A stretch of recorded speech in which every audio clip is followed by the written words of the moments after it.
Today, we are to the 14th of the discussion on this virtual educational channel that ESO set up on the web at the onslaught of the coming epidemic to remain faithful to the mission of polydisciplinary education existing since the creation of this organization. Today it is the month of December 2022, and as in December 2021, and as in December 2020, it is the Geneva Pilot Center that today maintains the continuity of our mission and takes the clinical case discussion session in charge. Where there were only a few pilot centers when the OESO-SEMPIRE platform of excellence in esophagology was created in Palo Alto with George and others in 2018. And since then, and since the beginning of the pandemic, the number of pilot centers has grown at great speed, reaching today the number of 25. The last ones being in the process of administrative confirmation. These centers represent a multidisciplinary network of the highest level, you know that, and it is probably unique in the scientific community. And we take pride in our scientific and educational ESO-SEMPIRE platform of excellence. At the end of this session today, I will share some great news with you. The technological implementation in the first days of next year of this platform dedicated to diseases of the foregut. For today's discussion, this panel assembled by Stefan Mönig in Geneva is really impressive. There are 10 people. Around him, we can see Minoa Young. I think she may be coming a bit later on, and Mickaël Chevallay, important actors to the visceral surgery department of Professor Tosso at the Hôpitaux Universitaires de Geneva. He will join Dana Zaguri, he also from Geneva. He had no bird at the time of this picture, and he will be one of the voices of Stanford during the discussion. With Georg de Hetner from Bern and Van der Piet from Amsterdam, in the sunny country we just saw now.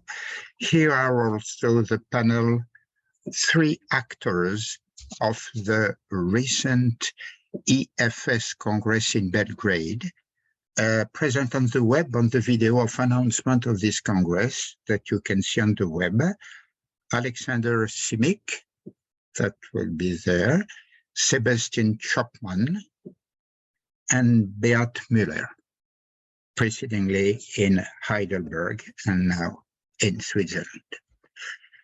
Roger Tatum, Secretary General of ESO, was also some years ago the president of our organization, as you know, and Peter Grimminger is currently the vice president of the organization.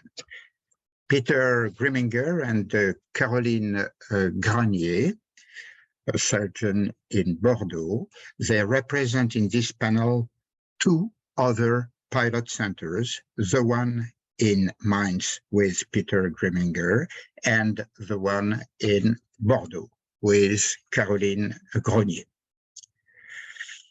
The presentation of 2 particularly interesting cases of hiatal hernia was to be made by Dr Camille Brasset.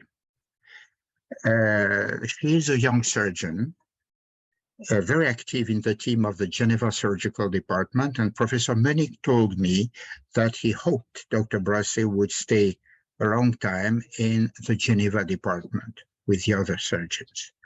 She is sick today, and she will be replaced by Dr. Chevallay for the presentation of the two cases. But OESO is always interested in promoting the younger generation, and I am sure you will have many more opportunities to listen to the presentation.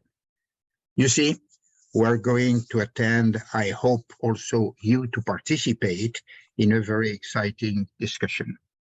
I hand it over to Stefan, Mönig, and Mickaël Chevallay. Yeah, dear Robert, thank you very much for this introduction. I welcome all friends of the OESO family, dear colleagues, dear panel members. Thank you very much that you have the time to participate, and it's a pleasure and honor for me to organize again one of these meetings. We have now 25 pilot centers, and from Geneva it's the third discussion, always in December. And we will discuss today benign diseases of the esophagus. And we will start with more and more frequent disease named giant hiatal hernias.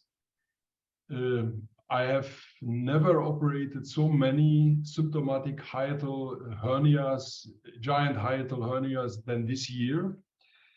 And then we will discuss another important subject. In Cologne, we have started in 2001 with the minimal invasive laparoscopic esophagectomy with Arnold Völscher and Paul Schneider. And when we have summarized our results, we have seen that the hiatal or diaphragmatic hernias after the minimal invasive approach were much more frequent than after the traditional approach with laparotomy. And we have operated this year 4 cases, and I would like to discuss this problem with you because there is no really good literature, especially what is to do if the patient are asymptomatic and how to treat these hernias. We will start with the first case, and my co-worker Mickaël Chevallay, who will go in April to London. He will have there a fellowship in the St. Thomas Hospital. This is the hospital where Barrett was as a gastroenterologist many years ago. And he will do this fellowship together with Professor Davis. Mickaël, can you start? Yeah. Thank you very much, Professor Mönig, for the kind introduction. Everyone seeing my slides? L'image est parfaite. Hein? Mets-toi bien, je n'entends pas. It's okay. You see? No, we don't see it yet, Mickaël. Okay. That's good now. Okay, perfect. So thank you, Professor Mönig, dear colleague, dear member of the panel. Thank you for joining this presentation. So I will present 2 cases, and it's really a pleasure to present these cases we manage in our upper GI unit. So the first case is an 81-year-old patient. The history was she had an appendicitis with laparoscopy in 2019 and only hysterectomy in 2007. And she presented with occasional dysphagia and a chronic anemia. So this is the CT scan of the patient who was sent to us. You can clearly see this large hiatal hernia. And then it's a frontal CT scan. You can clearly see the whole stomach is inside the chest. So the question was a little bit about the indication for this patient.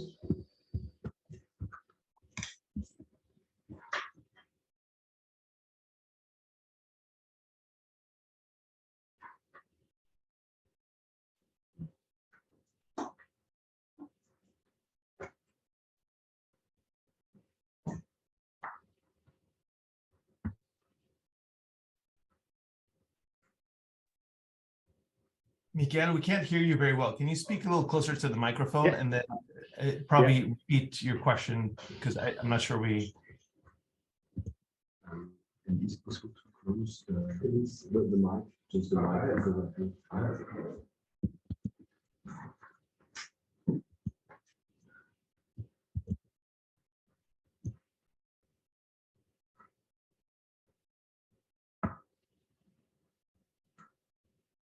Okay. So now it's okay. Can you hear me well?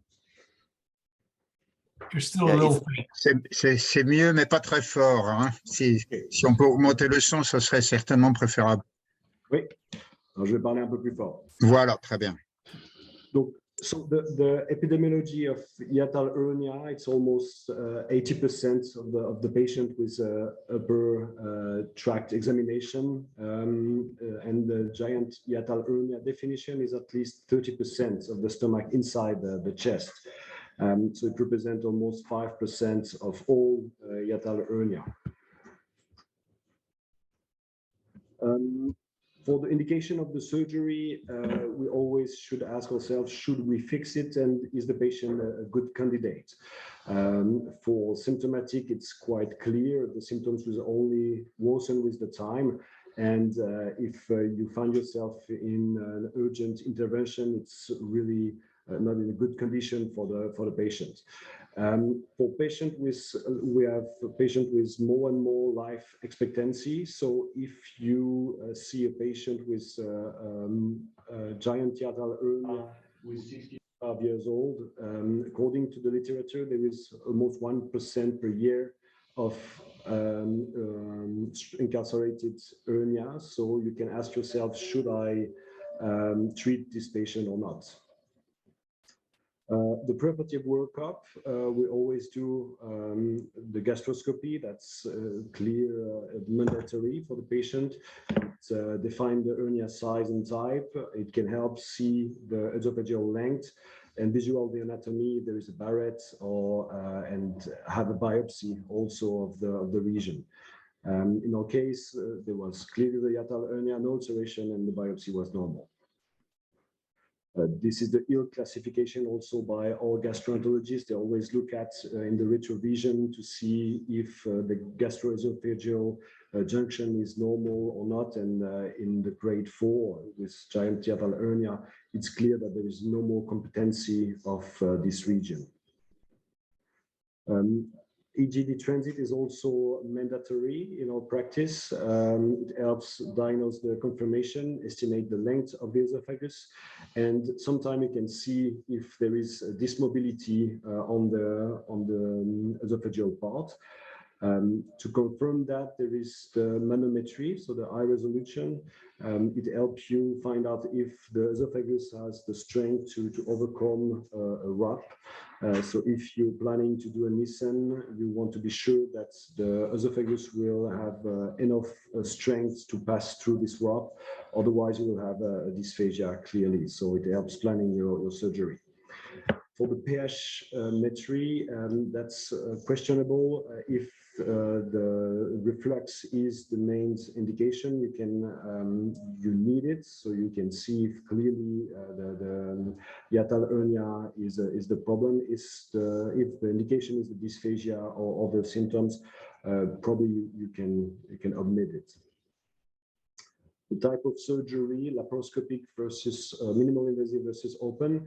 The guideline from the SAGES quite long time ago, almost 10 years, but it was already proposed that the laparoscopic approach is the first choice with less morbidity and a shorter hospital stay. We here have a large robotic program, so the robotic approach was our first intent. You have some mandatory surgical steps that you need to do in order to succeed. The reduction of the hiatal hernia, dissection of the sac, the closing of the crust with the pledget. We very rarely use mesh, but we will discuss that later. Fundoplication is also an important step, and fixation of the montage.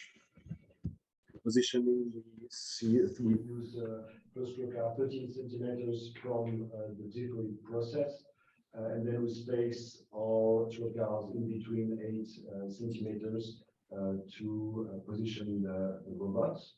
It's coming from the right side of the patient, and the left arm is for the anesthesiologist. So this is the video of the procedure. First, we start by looking if the hernia content is possible to be reduced intra-abdominally. So this will tell us how it will be for us to. C'est l'estomac qu'on ressort de la hernie hiatale. We start by opening the vas flaccida of the ligaments to uncover the right pilier.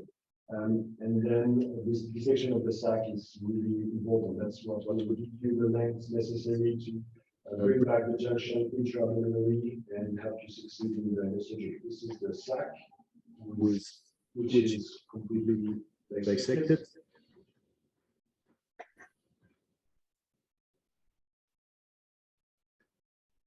We have to see both cross of both pilier there, so the junction is important. So we clear it completely, this region off, and pass behind the esophagus to mobilize it completely.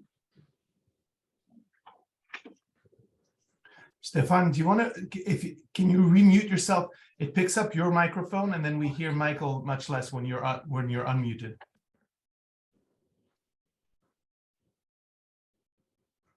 Thank you. So now the sac should be excised, and we see that the crusts are coming very nicely without tension. This is the dividing of the short vessels. Very critical part with the spleen, so we have to be very careful in this part.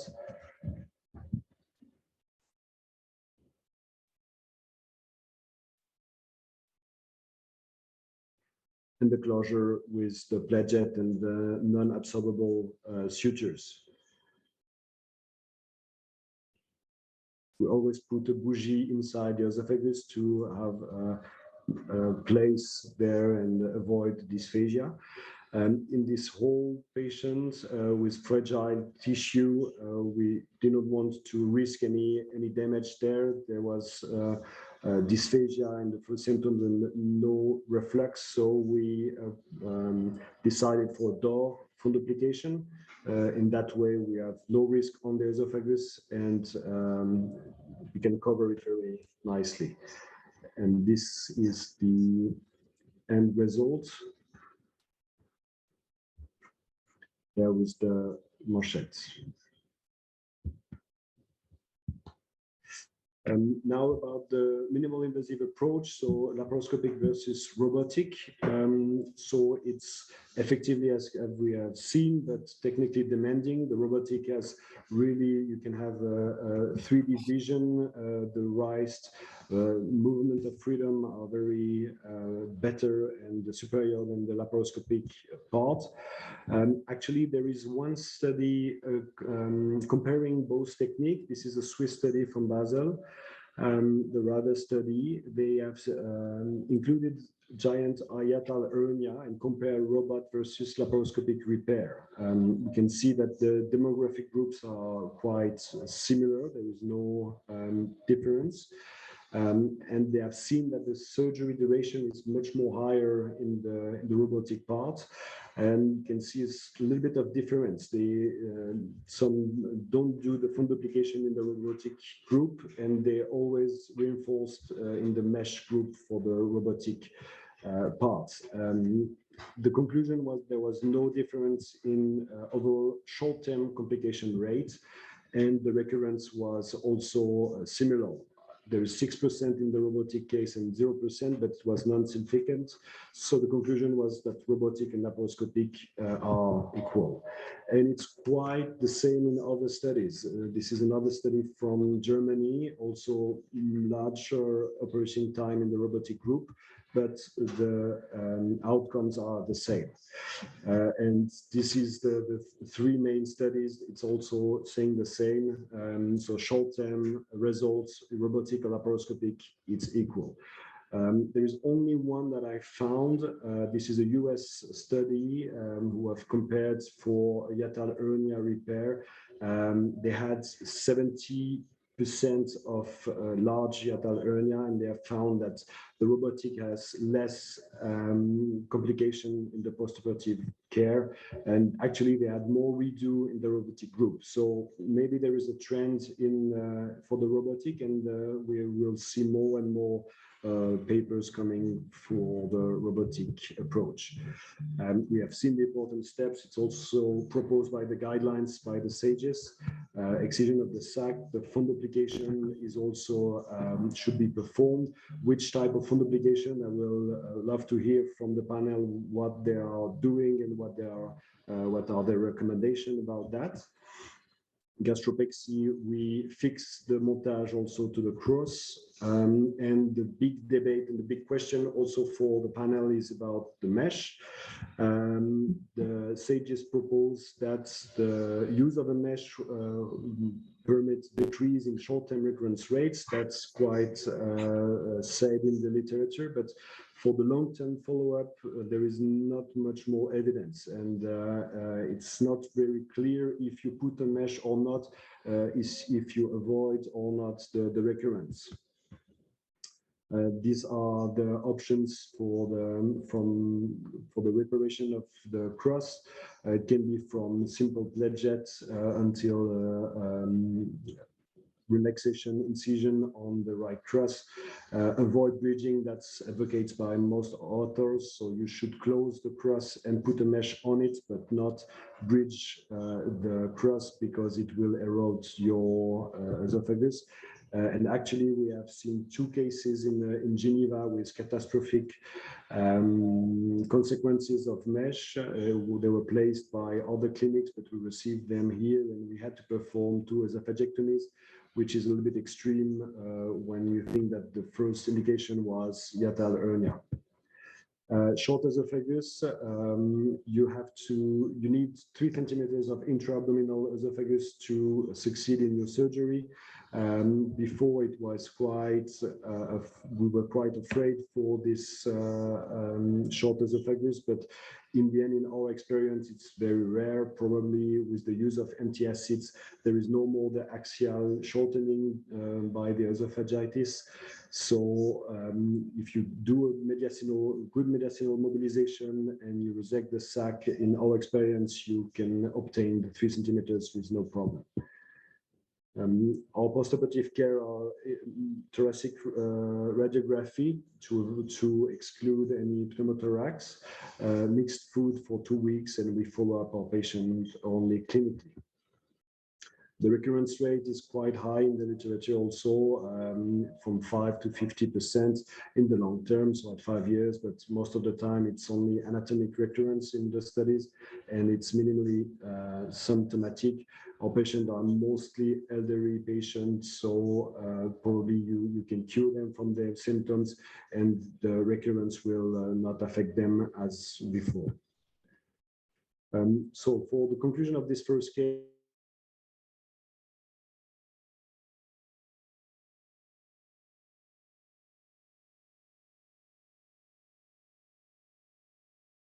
for the surgeon, it makes the life easier. There is no difference in long-term recurrence rates with or without mesh and potentially catastrophic complications, but we will discuss it with the panel. And the short-term esophagus is rare, but in doubt, you can have some option to lengthen your esophagus during the surgery. And these are my proposition for the panel discussion. So a little bit about the workup and mainly about the mesh or no mesh. What do you use in your practice? Mickaël, thank you very much. Maybe before we move on to the panel, there were a question and remark from George. George, you want to share with the group your remark on the chat so everyone can listen to them? Sure. Thank you. The question that came up to my mind when we started talking about the giant hiatal hernias is how we define these things. Is it in centimeters? Is it in inches? Is it in percent of length of the stomach being up in the chest? Tortuosity or not? Does it go around the esophagus? Does it not? The right or left-sided of it, sidedness of it? I'm curious as to what criteria you as surgeons are using in the definition of what you describe as giant hiatal hernias. Does this include the mixed variety as opposed to the simple sliding hiatal hernia? Should we somehow figure out what would be the proper definition and maybe some kind of a gathering of opinions and maybe even a white paper? Because I think this, as Dr. Mönig said, it's something that we see a lot, and I think we need to have standardization of the terminology. Yeah, absolutely. This is important, but in the literature is a little bit difficult. If you look to the papers, it's about 30 to 50% of the stomach. If more than that is in the thorax, then the majority of authors talk about giant, or in the French, voluminous hernias. This is the literature. It's and mostly these are type 2, 3, and 4 hernias. Roger, is there any comment from the panel? Yeah. Yes. Yeah, I actually I've thought a lot about this, and you know, I think we can even broaden that question a little bit for purposes of discussion, because you know, we talk about sliding hiatal hernias on endoscopy and on esophagram that, you know, in surgical practice actually behave as type 3 paraesophageal. Where is that line? What's the distinction between a, you know, large sliding hiatus hernia of 4 to 5 centimeters and a paraesophageal hernia that has a hernia sac that you've got to resect? You know, that, and because that's what's important for us from a surgical standpoint, is do you have to resect a hernia sac when you are doing that operation? Because that makes a huge difference in the repair. It makes a difference in the time that it takes to repair, and it makes a difference in, you know, in your technique, obviously. So, you know, knowing that ahead of time or anticipating that is really important. I think another important consideration is, you know, in this particular case, you showed us both a CT scan and then later an esophagram. I don't know that the esophagram was on the same patient. I think that the esophagram, which you were using as an example of things that your team uses to work up, looked like it was on a different patient, because I did not see a total intrathoracic stomach on that. It didn't appear from what the images we saw. So the question is, if you have a good CT scan where you can look at the coronal images in detail, and you can see most of what you would see on an esophagram, do we need to get an esophagram as well? Because I get a lot of patients that are referred that way, that are referred with on the basis of a CT scan that incidentally showed a, you know, a large hiatus hernia, and, you know, maybe even before they've gotten to a gastroenterologist. So I sometimes debate, do I really need to go ahead and get an esophagram? I have done so, but that would be worth discussing. And in terms of to answer George's question, at least with my own opinion, I think that the percentage of stomach above the hiatus is the important consideration in defining the size of a type 3 paraesophageal hiatus hernia. And that's what I use in my documentation for my patients, because it does determine elements of your repair and also potentially some of the symptoms that a patient might have. A patient with 75 to 100% of the stomach above the diaphragm, I think, is more likely to have some respiratory element to their symptoms, pulmonary compromise and so forth, but not necessarily. So I think that you know, those are all different things to throw into that particular discussion. Thank you, Roger. Paul, you was the next. I go for the definition with John Lukatic, because I think he's the most, it's the most experienced group. They published the largest series with more than 1,000 and have considerable experience. And they define it 50%, 50% above. And that's quite good, because when you have more than 50%, you have the whole fundus up for sure. And it's almost that, you know, you see then almost, you see crow's foot, because there you don't have a upside down, but you see the crow foot below, but most of it, it's then always more, almost more than 50%. But I think, look at its definition I think it's the same that you said before. We have to go with the percentage, and it's roughly more than 50% is a giant hernia, in my opinion. And with respect to your question of the esophagogram and the CT scan, the CT scan is one shot, and it's not dynamic. It's very good because you can see all the contacts, possible problems, but when you evaluate, particularly if it's a symptomatic or non-symptomatic hernia, and is the symptom related somehow, then you can see in an esophagogram, for instance, if you know how these passages through the hiatus, sometimes it's twisted and it gets stuck, so it gives you, particularly in my opinion, in patients where you think about should I operate on them, elderly patients, another you know, confidence to operate or not. Probably one doesn't need it in all patients, but we do it in all. Okay, additional comments to the definition? I think then we can go to the next question, asymptomatic patients. What is your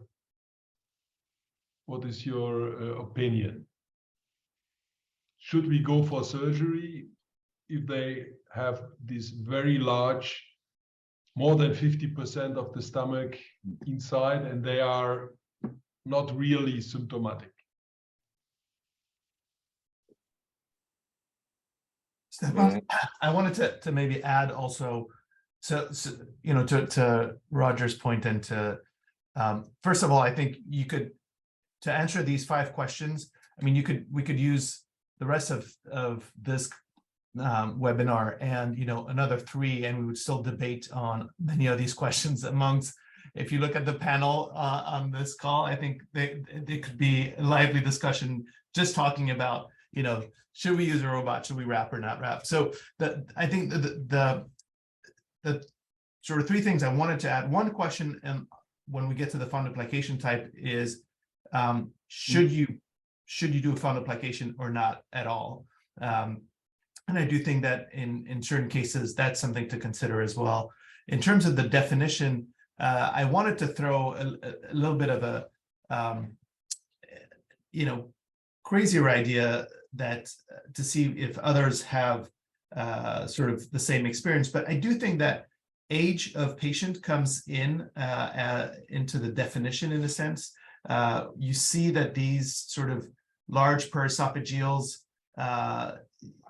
you know, that pathophysiology and the way it presents and these older patient populations versus sort of these larger sliding hiatals that we see in younger patients. For those of us who do bariatrics, you know, you will see them in not uncommonly when you're doing a you know, a sleeve or a bypass. So I think there's something around the pathophysiology in addition to the size that we could consider when we're thinking about what that repair is going to look like. And the last sort of question I wanted to throw in there at some point, and this is maybe, you know, I don't know about the rest of the panel, Roger probably has a similar patient population, but for me is what happens when that patient has a BMI of 40 or 45, and what do you do then? So I think that's also an interesting question.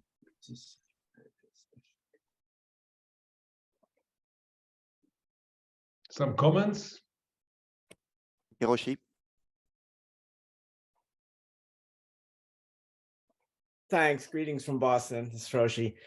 Just a few thoughts. One, we all can, I think, agree that symptoms very poorly correlate to the size of the hernia, even maybe the type, although paraesophageal or mixed probably may be having more dysphagia symptoms than a simple slider.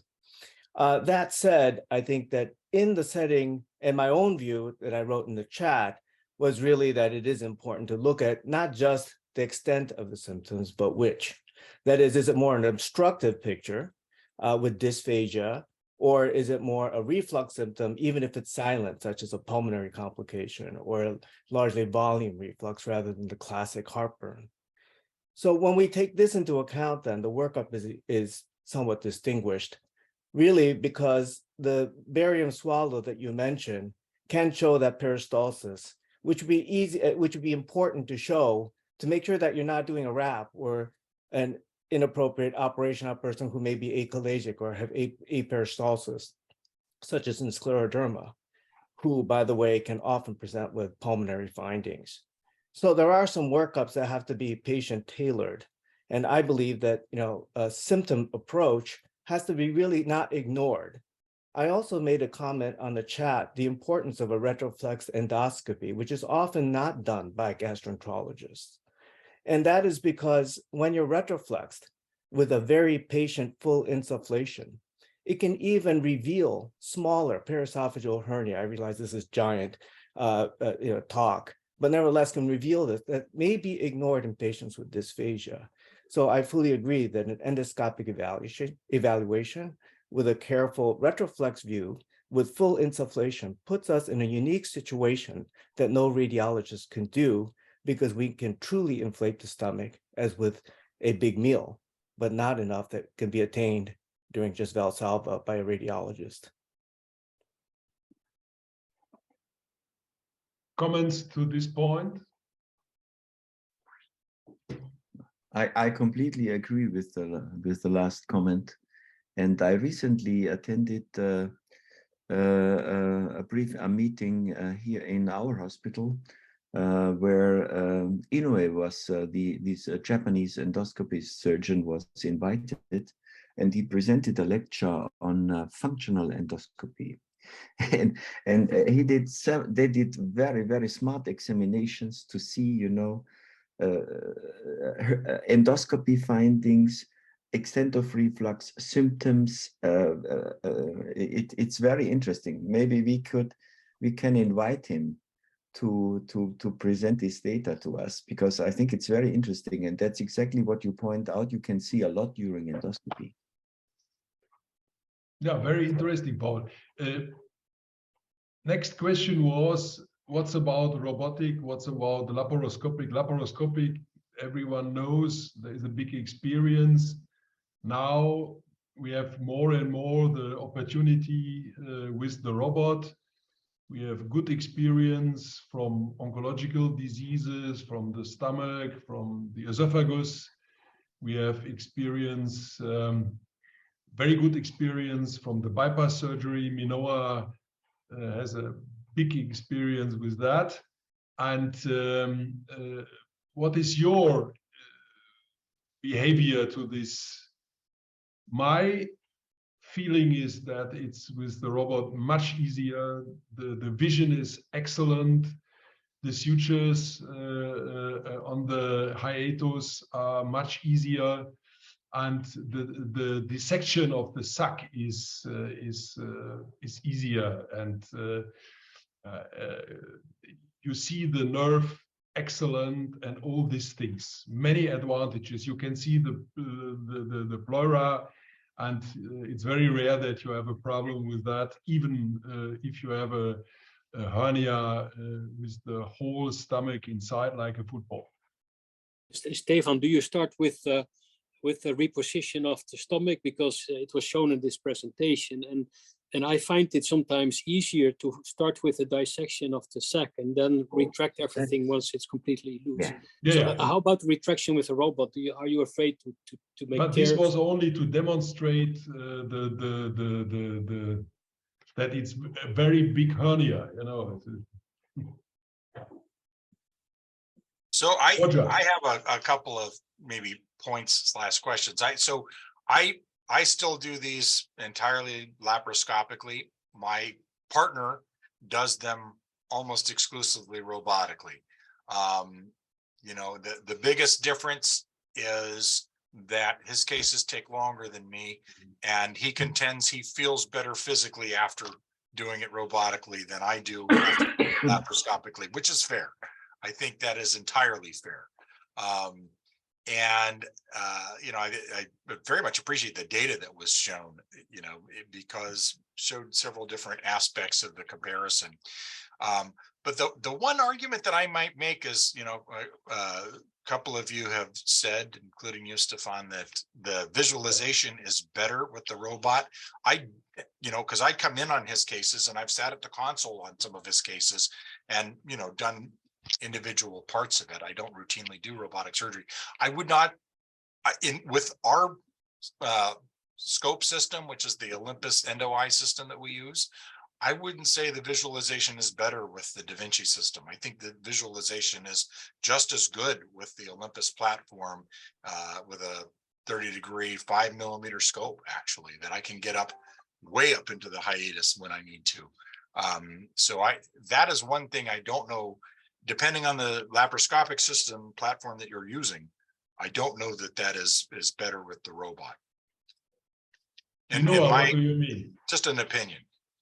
I find that a very interesting comment, because I honestly think it's a lot a question of experience, you know. And if you are a surgeon with a big experience in laparoscopic hernia repair, I think it's very difficult to convince you to use a new tool, because you have this big experience, good results, you're very skilled in suturing laparoscopically.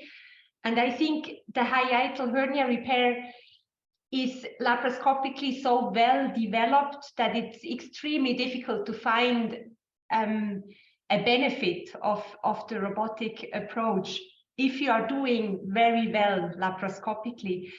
I also think that the good experience we have in robotic surgery on hiatal hernia is benefiting a lot of the laparoscopic experience. So if you would start a robotic program for hiatal hernia, you would be very quick to transform your skill into the robotic skills. And you would learn this very quickly because you are already very skilled in the laparoscopic way. But at the end of the day, I think it's very difficult to find really a clinical difference, because the reconstruction part is easier by the robot, but in the end of the day, it's the same reconstruction. The technique is not changing because you use a robot. It's not as if you would do, for example, a different technique of anastomosis or something. It's at the end of the day the same result. And if you are very experienced with it, I think there's no need to change, to be honest. Yeah.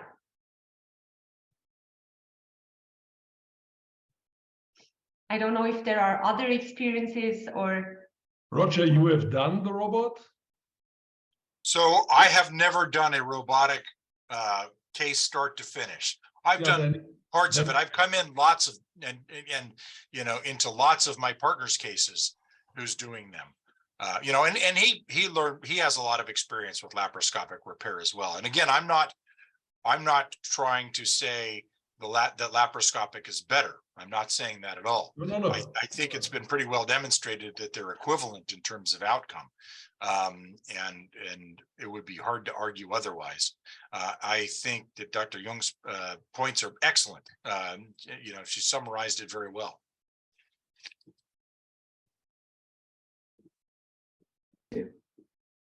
Donald, you are doing robotic?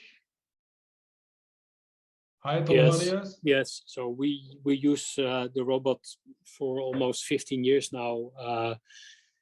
You know, I'm not really convinced that it's that much better, but we do have referral cases with a second or third recurrent hiatal hernia. You know, kind of helps. But I'm reluctant to say any technique is better than the other.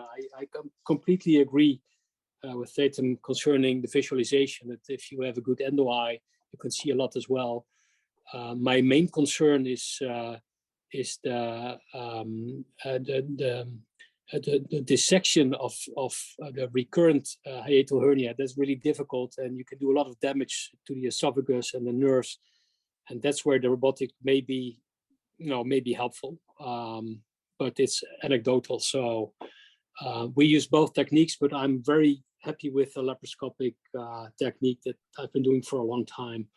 So, but I think it's equivocal. I just put in the chat a little reference to the study by Clark. They did it's from Creighton University, and they did some research on recurrent readmissions after robotics, and it was slightly higher after robotic hiatal hernia repair. So we should be careful who is doing this, and of course there's a learning curve, but yeah, well, that's my thought. And Dan, what you are doing? I do them. I only do them laparoscopically. I obviously did some of them robotic when I was back in Geneva, but here I've completely dropped the robot. Some of my partners, same as Roger, some of my partners do robotic cases, including sort of foregut and bariatric surgery. I don't see the value. I think it's I agree with Donald and Roger, and I think it honestly becomes a sort of a personal preference. I don't think there's going to be a real demonstration of difference in outcomes. I don't think anybody's looking for that. I think that the things that I would argue are, one, this day and age, we do have to think about cost, and you can't argue against the cost difference. And potentially, we have a lot of constraints in terms of how many cases we can, we are on the wait list and trying to get more cases in a day. And so adding duration is another aspect in terms of patient access to the OR that is to be taken into account. And then the last thing on that aspect is, we talk about the robot, but I think it's also important to start talking about which robot, because hopefully things are going to continue to evolve, and there's more than one robot out there. So it's also a question of which robot you're talking about. On the comfort perspective, interestingly, I never found a comfortable position on that console. I do not know why. I would get, in my days in Geneva doing, Rouen-Wise back to back, I would come home every Tuesday night with a sciatica that I could not get rid of, no matter how I positioned myself on that console. So, it becomes a very personal preference. But I do them all robotically. I do them all laparoscopically here. And I do think one thing that does make me a little bit nervous with the robot is, that retraction with the robot that you're doing blindly out of your field of view, pulling on that Penrose. You can put a lot of tension on that Penrose. And it's always conceptually worried me to not have any tactile feedback when you're off screen. The tactile feedback doesn't matter when you're on screen, and you can guess it. You can have it, but I think it's something that worries me a little bit. But you have the assistant who is with a laparoscopic instrument there, so it's not totally without. But I agree, this is one disadvantage for robotic surgery. Okay, so the last question for this is the mesh. We cannot solve this problem. You can't skip the fundoplication question. Fundoplication is the question. Yeah. Uh-huh. Who would do a fundoplication in these big hernias? May I start? Roger, you would do a fundoplication or not more? Oh, yes, always. Yeah, but it's really under discussion now. We had it on the European Foregut Society. There were half of the experts saying probably the most important thing is the closing of the hiatus, and not more the fundoplication. So it is all what we have learned, all what we have done all the years is now under discussion. Yeah, I think first of all, I think it's important to do an anti-reflux procedure. As far as which fundoplication, I think you can make an argument either way. I mean, the recent literature supports doing a partial posterior fundoplication because of the superior side effect profile and similar reflux outcomes. But I think that the distortion of the anatomy that happens when a patient develops a large hiatal hernia, even a smaller hiatal hernia, you know, restoring the position of the esophagogastric junction intra-abdominally obviously is extremely important, you know, but that configuration and the angle of His and so forth, which a fundoplication doesn't entirely recreate, but what it does is it overcompensates for that. And I feel that is important. I mean, I think it's been demonstrated over and over again that simply fixing a paraesophageal hernia alone without any kind of, you know, nod to the anti-reflux component has worse outcomes. The anti-reflux procedure, in my opinion, can also be used that you do not over stress or over enforce the closure of the hiatus. I always perform a door fundoplication in giant hernia repair. In reflux disease, I do toupet, but in giant hernia repair, I do door.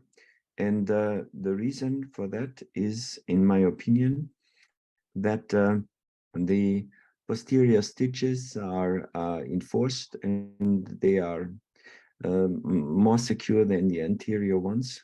At least that's my feeling. I could never reproduce this anterior hype from some Australian colleagues. And you can use the construct to close the hiatus on the anterior side. Because you fix it on the esophagus, you fix it on the diaphragm, and you fix it on what I call the dome of the hiatus. And even if this construct moves a bit more upwards, and I guess there are more hernias anatomically, if you would exactly measure recurrences than we think, because this construct is easily go 1 centimeter upwards. But with this construction, there is little distortion and little problems. That's my argument for a door fundoplication. But in what Roger said, that is a very important point. Next to that is that you do some overcompensation and to anatomy, and I think it's important to do.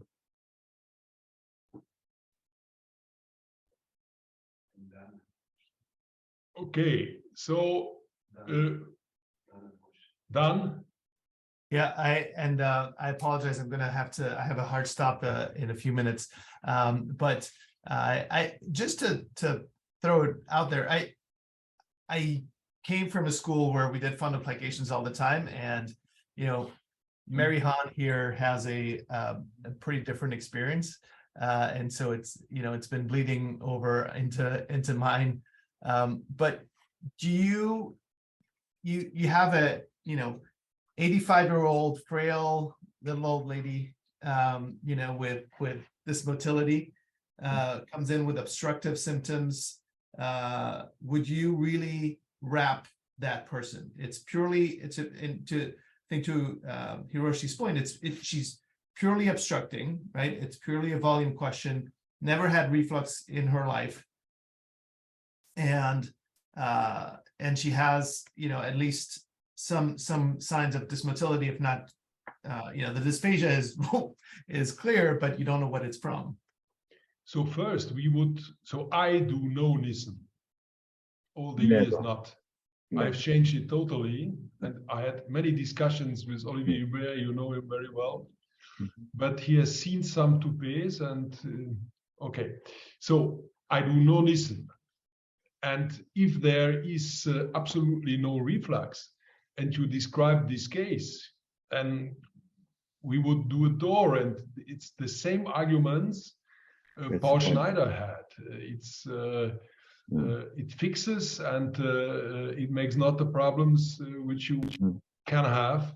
And sometimes, if you have a very old esophagus, the toupee is difficult with the sutures on the esophagus.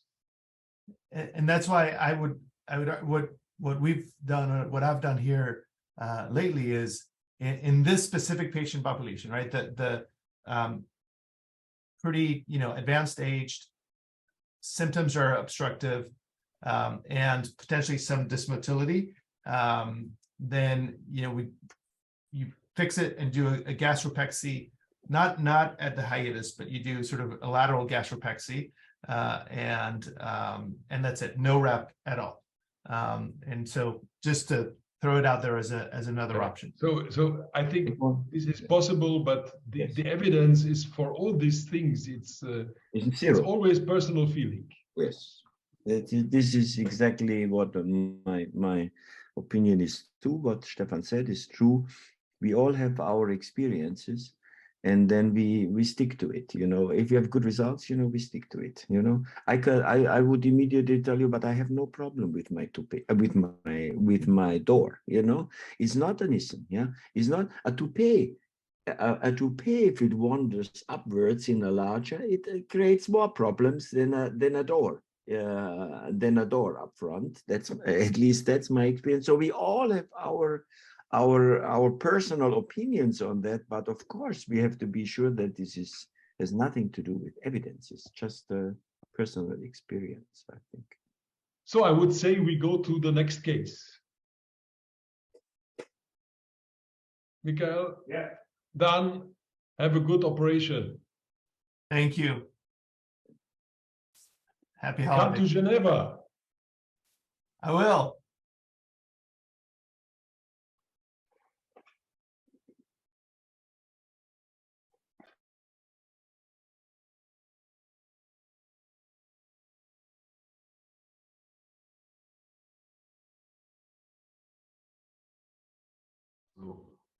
Okay. So I will present the second case. Actually, it was Camille Brasset who has prepared it. Unfortunately, she's ill, so I thank her for the material, but I will present this. So this is in the same area, so also a hiatal hernia, but this time after esophagectomy. So what's the literature about this subject? Actually, there is 3 systematic reviews and very well done meta-analysis very recently, 2022, from an Australian group. They have prepared this meta-analysis, which composed with 500 patients with diaphragmatic herniation. The 2 other systematic reviews are also including almost 20 to 32 studies, one from Australia and the last one from Italy. What they are saying is that there is an incidence of 3% generally after esophagectomy. And as Professor Mönig has said in the beginning, minimally invasive surgery is clearly a risk factor. Probably is it because of the lack of adhesion, which maintain all the organ intra-abdominally. There is also the dissection of the hiatus that's maybe a little bit more extensive, and also the pressure, the intra-abdominal pressure, which is put during the laparoscopic part, which puts the hiatus at risk. The other risk factors, there is the distal location of the tumor, neoadjuvant chemotherapy, and minimal invasive, as we have said. Symptomatic are mainly during the 2 first years after the surgery. There's only 20% in the 3 first months after the surgery. Actually, they have seen that it's mainly respiratory problems in the early postoperative period. So if you have a patient with dyspnea, this is a condition that you need to exclude. Otherwise, this will be abdominal pain and occlusive symptoms that will be prominent in these patients. There are some preventive measures that have been described, like a fixation of the gastric conduit, colopexy, montopexy, and the closing of an open pleura on the left if this happened during the dissection. The management, it's also not very clear. There are some conservative for asymptomatic patient described in 69% of the cases. But in 7 studies, they have repair for every cases, either it was symptomatic or not, in 44% of the time. You can see that laparoscopic was the approach in 48%, and the mesh was placed in 30%, also in this meta-analysis. There are quite some surgical technique, almost as very, very frequent one is the hiatoplasty with non-reabsorbable sutures, as you would do for classic hiatal hernia, but there are other techniques that I will show in a minute. So this would be the classic one with the hiatoplasty. I think they have, it's not from our group, but we can see that there is a relaxing incision there, which permits the closure of the hiatus. And the most part that we do here, it's an anterior repair directly. We will show you, I will show you a video just after. There are some other techniques which have been described. This is quite technical part from Minnesota in the US. It's a technical repair. It's mimic a little bit the fundoplication, as you can see, around the gastroepiploic artery. And they tack all around the hiatus with tackers. I would say this is a little bit bold because the arcade is going just right there, and if you have vascularized compromise there, this is catastrophic for the patient. But there are a lot of techniques that have been described. So the conclusion, just for the literature, you should have an index of suspicion because there is more and more minimal surgeries. The close follow-up also in the patient, we are all following them with the CT scan. So if there is one that appear on a follow-up scanner, probably we have to decide if we operate or not. And there are some preventive measures, and I would like to hear from the specialist what you would consider doing and what you are doing in your practice. For a case, so it was a young 43-year-old patient. Professor Mönig have operated her in 2019. Middle third of the esophagus, complete remission. We have done, so the remission was seen afterward, but we have done an esophagectomy with a minimal approach hybrid, abdominal part laparoscopic and thoracotomy. And after paragliding, she presented with nausea, vomiting, and acute abdominal pain. She had diffuse abdominal pain. The lab test was quite normal, but on the CT, you can clearly see that the conduit, the gastric conduit, is a little bit dilated. We have given her some oral contrast, and you will see that the colon is coming just across the chest and causing a distension there. There was no other sign of vascular compromise of either the stomach or the colon.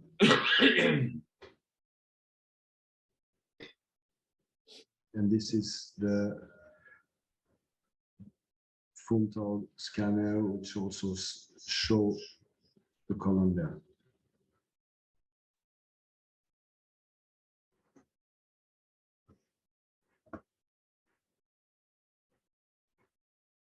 So we put a nasogastric tube and we went directly to the OR, an exploratory laparoscopy. There was no adhesion and major part of the transverse was through the hiatus.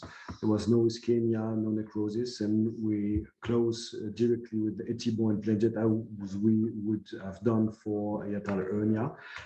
She had a mixed food diet for 2 weeks, and at 3 months follow-up, she had no pain and no recurrence. So the first part is from this patient. Unfortunately, we don't have the full video, so I fill up with another patient that we have repaired with robotic approach, but you can see that the colon is high above through the hiatus. But due to the minimally invasive, you can easily retract it and it's really not attached inside.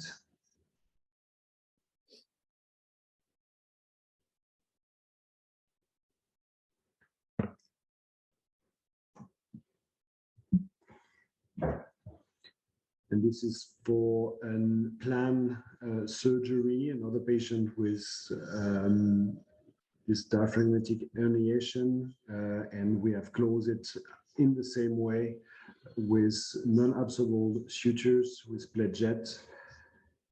And clearly the key point is, of course, the vascularization of the gastric conduit that's coming from this part and that you want to respect clearly.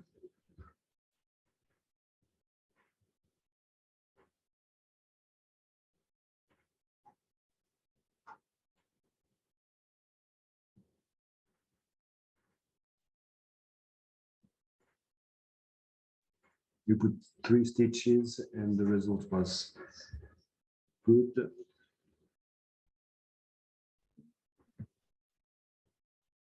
This is the end result. We can see clearly the arcades coming from this part.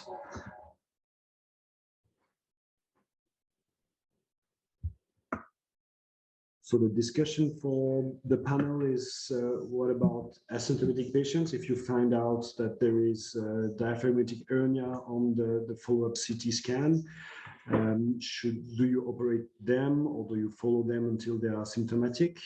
The preventive measure during the procedure, do you always close it during the abdominal or thoracic part? And if you do it, how do you close the defect? Do you prefer a minimal invasive approach and mesh or direct repair? Yeah, can we start? What's about the asymptomatic patients?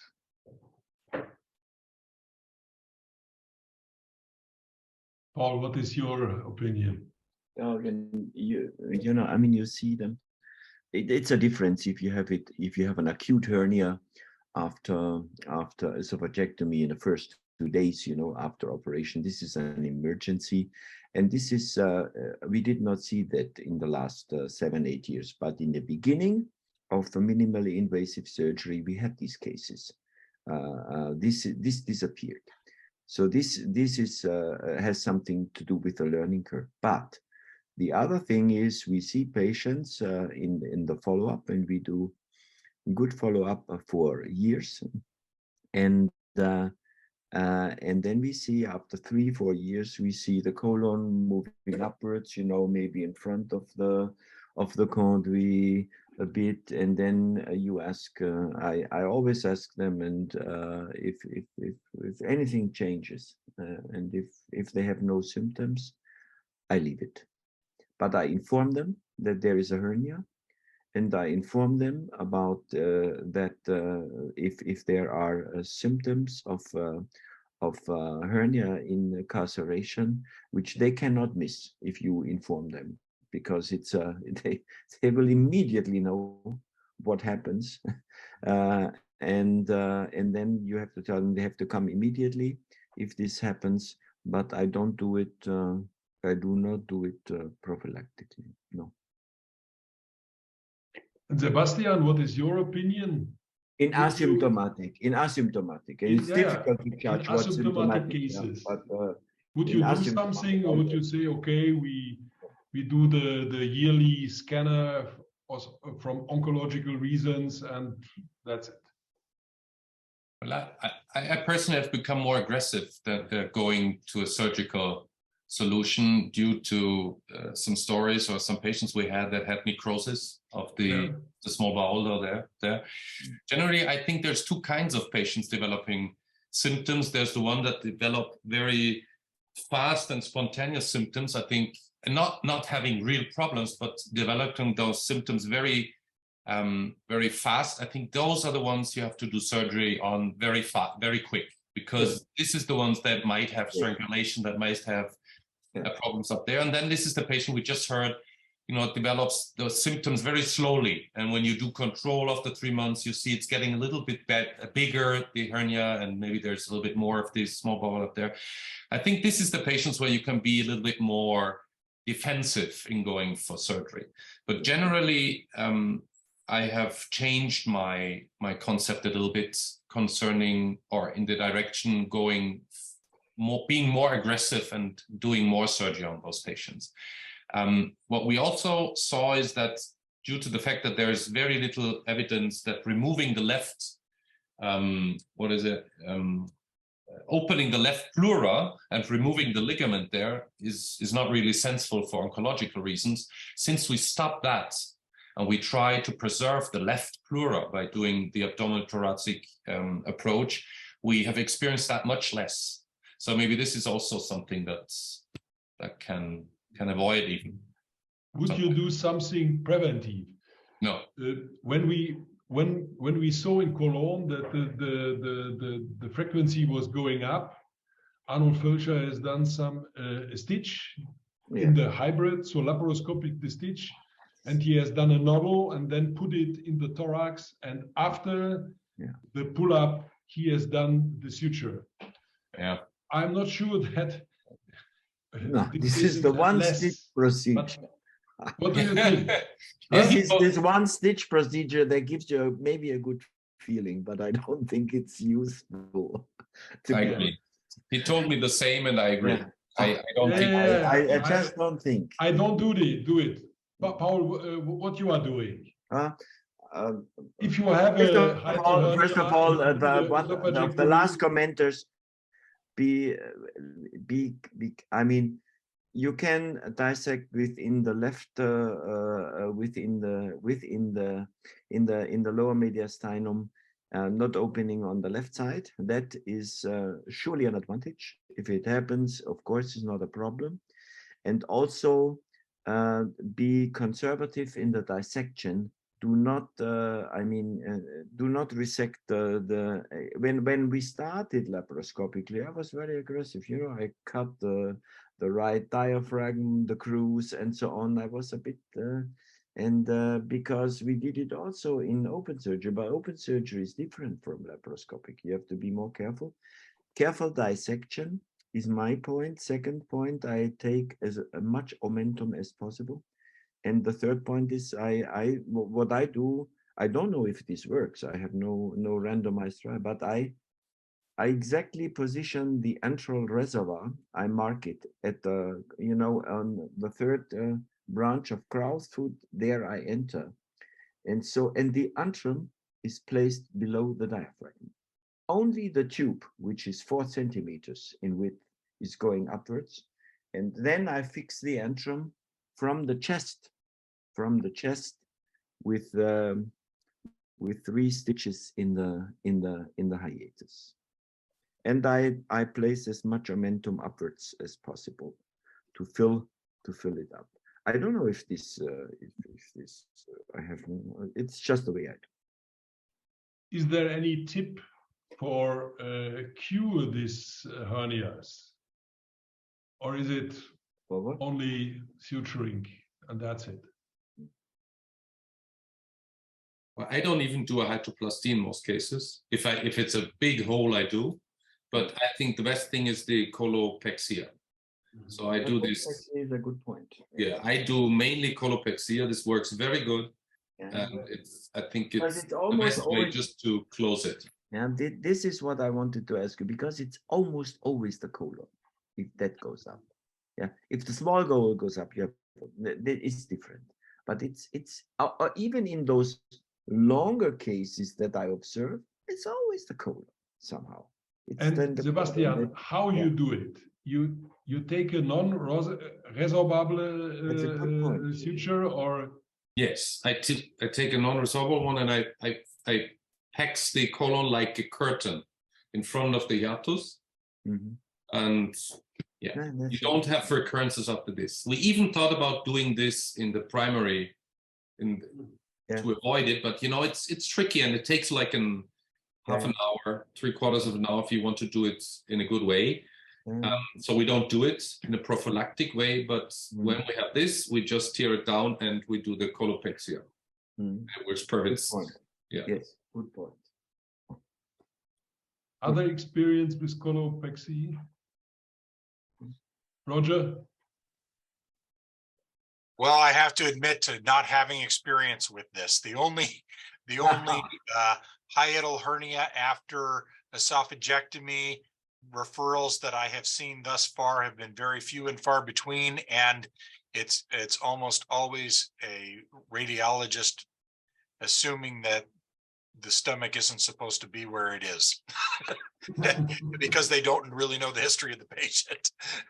So I have not encountered these, although, you know, I obviously it's a matter of volume. We don't do a lot of esophagectomies at my hospital. You know, I'm at the Veterans Hospital in Seattle. We do probably, you know, 10 a year or something like that. And I don't do them. I have two partners who do them, who don't use a minimally invasive approach either. You know, they have recruited me to do that before, and then they just didn't like it, you know, to do the mobilization and the abdominal component anyway. So I don't have that experience, but after listening to this discussion, I have a pretty strong feeling that the colopexy, just the way it was just described, makes a lot of sense. So I think that's what I would use.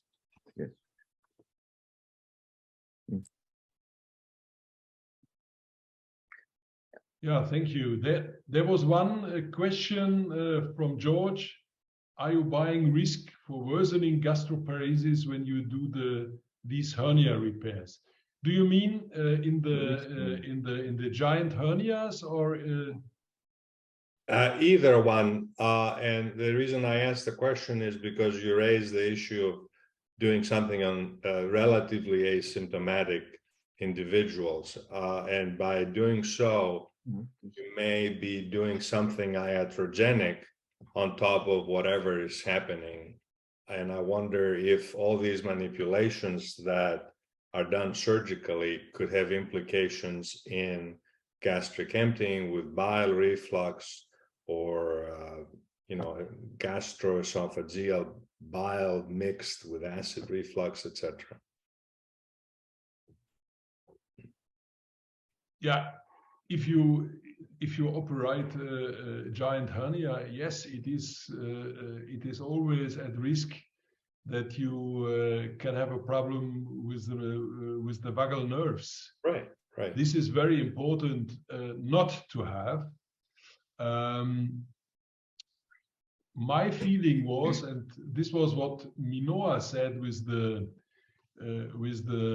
robot, this zoom of the camera makes the vision better. You see really the things that you see the nerve, and this is better than in the laparoscopic approach. This is one of the advantages, I think, and then you can prevent to make a problem with the nerve. And it's the same if you do the foot duplication. If you do the toupee, you have to prevent to stitch the nerve. It's very clear. And I have two patients. They were admitted from outside with exactly that problem. They had a totally gastroparesis after the hiatal hernia repair, and there was something wrong with the nerves, clearly. And then it's really difficult. You have a Nissen, and the stomach is not more moving. They have gas, and then you have to discuss to do a pyloroplasty or a poem, G-poem or whatever. And so it's a difficult situation. You have to prevent this, clearly. I could add something. I think most of the data we have finding a threshold to wait if we do surgery or we take the little risk that something happens with the big giant paraesophageal hernia comes from the area of open surgery. Yeah. And in this area, the morbidity of doing these kinds of repairs were much, much, much higher. And we don't even have to talk about the robotic approach, because even with laparoscopic surgery, the approach doing big hiatal hernias is much less, with much less morbidity. And I think harming the vagal nerves should be a very, very rare incidence nowadays doing minimally invasive surgery. And the second point is that one of the symptoms patients have is in my practice, especially the ones with the big paraesophageal hernias, is gastric emptying problems, not due to vagal stuff, but due to obstruction, due to whatever. So I think the other way around, we help more than we harm concerning the gastric emptying when we talk about paraesophageal hernias. That's definitely true. I mean, because one of the more concerning symptoms, of course, in a paraesophageal hernia patient is the occasional unprovoked retching, and certainly they do have early satiety in some of them when they've got a chronic gastric volvulus as a result of a total intrathoracic stomach in particular. That having been said, I think there was a recent paper, I must confess to not having read it all, about higher incidences of gastric emptying problems in patients with paraesophageal hernias and after reduction of paraesophageal hernias. I agree with the point about less frequent injury to the vagus nerves, but there's a couple of interesting things about that. One, in patients who have redo operations, I would say that's certainly less true. I think we can all agree on that. The scar tissue that's created from those and the really truly hideous dissection that you have to do for some of those may increase the risk of vagal nerve injury.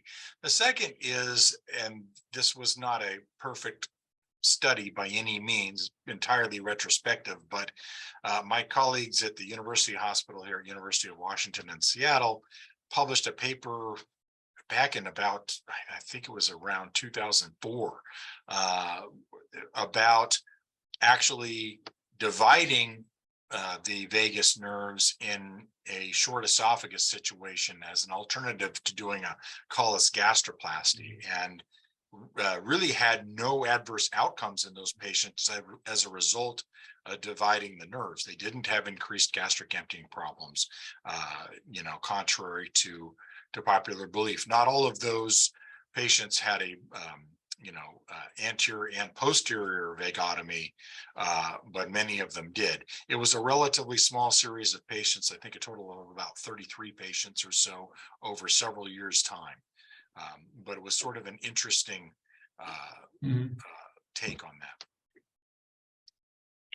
Yeah, it's clearly, if you operated patients with these giant hernias because of dysphagia, the results are in nearly all cases very good, because of after that they can swallow.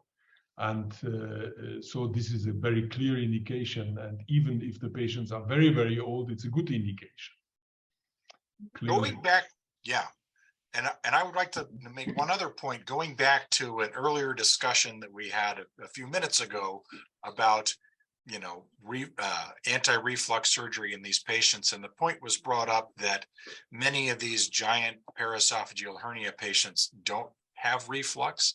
The more careful a history that one takes, though, you'll often find that they had reflux once upon a time, and their reflux went away. I saw a patient like this last week. The reflux went away as the hiatal hernia got larger. And that is, I think, because of the, mechanico-physiology, to make a term, of the angulation of the esophagogastric junction in these giant hiatal hernias with total intrathoracic stomach, where you have the organoaxial volvulus, and that creates enough angulation there that they don't have reflux. When you straighten that out and restore the anatomic location, I feel like they're more likely to. Another reason why I perhaps inappropriately maybe justify doing an anti-reflux procedure, even though, certainly I agree, if you have a patient with poor esophageal motility, it makes sense to do a partial fundoplication. I like the discussion about doing door fundoplasty in those patients. That makes sense to me. Okay, thank you very much. Are there other comments to the both problems? So what we could see in both cases and in the session here is many evidence from eminence, and there is not so much evidence from trials, and the personal experience is the most important thing. But some points are clearly, if you have a symptomatic patient, you should operate them, and you should do it minimal invasive, no question. What about laparoscopic or robotic? The question is open. I think it's a personal decision what to do. Both is very successful, and important is that we see more and more these hernias after esophagectomy, and that we have to look for that. And preventive to do something is difficult. If it is there and is symptomatic, we have to operate, and then the results are good. Thank you very much. And at that point, I want to say have a very nice time, the holidays, and Bon Noël. And I give now back to Robert, who wants to say something, but he has to open the microphone. I open my microphone, Stefan, and I am very glad to say that a few things and make an announcement, because first, my motivated thanks to Frederick, that once again took in charge the organization of this session in spite of his personal work, which has nothing to see with what we're doing, right? But he's also the president of the OESO Foundation, as you know. And today, even if this time this was really largely a surgical discussion, I thank all those that came, like George, like Hiroshi, and others, to put their own experience in the discussion. That was of tremendous interest. Each one calling on his experience to come to arrive to the best appropriate treatment once more in the field of reflux disease. Everything has been recorded, and this 24th session will be included in the video library that will soon be available in the OESO-SEMPIRE platform. And indeed, as I announced in a video that I showed Stefan at the time of your meeting on October 28th in Geneva, the Zoom meeting, the technological implementation of the platform has now begun, thanks to the cooperation of a firm from Kuala Lumpur, the Andreas 4D firm. This is important. Yes, the implementation has already started with the creation of landing pages for the various pilot centers, the building especially of a strong interconnection between the center to sustain a permanent traffic on the platform. A multimedia center is also underway with a digital library open to the updated scientific work of each pilot center. Three of these pilot centers are represented today, even if I don't see Caroline Grenier, but she also is in charge of the pilot center in Bordeaux. And there is also the Peter Grimminger that should be here today. I don't know if he is there, and representing the pilot center of Mainz in Mainz. And I have good news to tell to the 25 pilot centers of the platform, to which I sent a letter 2 days ago, and you probably received it, you also, Stefan. The technical launch of the platform will happen on January 10 next year, for 1 short month from now. This is great news. And however, the date can only be respected if each of the pilot centers gathered on the platform, the 25, have sent the following indispensable documents before the end of the year. I mean, the necessary information concerning the members of their teams with short CVs, the list and summaries of their works. This is important also to make a big library, the video they have made, the announcement of the scientific activities in the weeks or months to come.